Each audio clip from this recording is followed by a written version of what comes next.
খুবই বিভৎস একটি নিউজ দিচ্ছি আপনাদেরকে।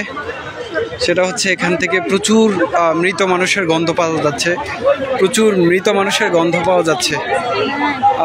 এখানে ধারণা করা হচ্ছে যে অনেক অনেক মৃত লাশকে এখানে কবর দেওয়া হয়েছে, পুঁতে রাখা হয়েছে মাটির মধ্যে। এখন প্রচুর গন্ধ আসছে এখান থেকে, মানুষ ঘুরে ঘুরে দেখছে কোথায় কি আছে। প্রচুর এখানে গণকবর দেওয়ার শঙ্কা করা হচ্ছে, প্রচুর প্রচুর অনেক গন্ধ বেরোচ্ছে এখান থেকে। এই জায়গাটি হচ্ছে গণভবনের ভেতরের সামনের সাইড। অনেক মানুষকে এখানে পুঁতে রাখার আলামত পাওয়া যাচ্ছে, আমি আপনাদেরকে একটু দেখাচ্ছি। এখানে যে নতুন চিহ্ন দেখা যাচ্ছে, চিহ্ন দেখা যাচ্ছে যে এখানে গণকবরের চিহ্ন পাওয়া যাচ্ছে গণভবনের ভেতরে।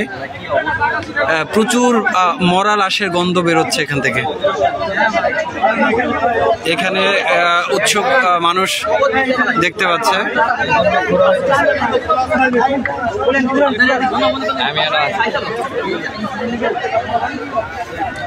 অনেক লাশের গন্ধ বেরোচ্ছে এখান থেকে।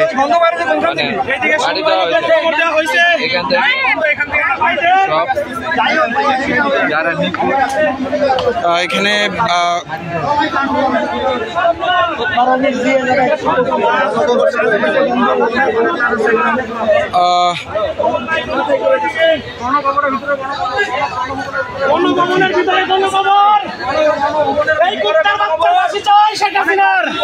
ভাই এখানে আপনি কি শঙ্কা করছেন? ভাই এখানে 1000 উপরে মানুষের গণকবর দেওয়া হয়েছে ভাই গণভবনে। জি, 1000-এর উপরে গণকবর দেওয়া হয়েছে।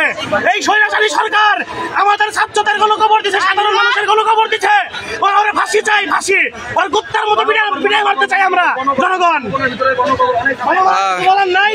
জি জি, ধন্যবাদ। ফাঁসি দেওয়া, ফাঁসি দিতে হবে ভাই। এখানে সবার দাবি একটাই, ফাঁসি দিতে হবে। জি ইনশাআল্লাহ। জনগণের একটাই দাবি, সাধারণ মানুষের দাবি, আমাদের ছাত্রদের দাবি, সবার দাবি আর ফাঁসি চাই। আমরা আর কিছু চাই না, ফাঁসি চাই, ফাঁসি চাই, ফাঁসি চাই, ফাঁসি চাই। এই মুহূর্তে এখানে মানুষ ক্ষোভে ফেটে পড়ার মতো অবস্থা।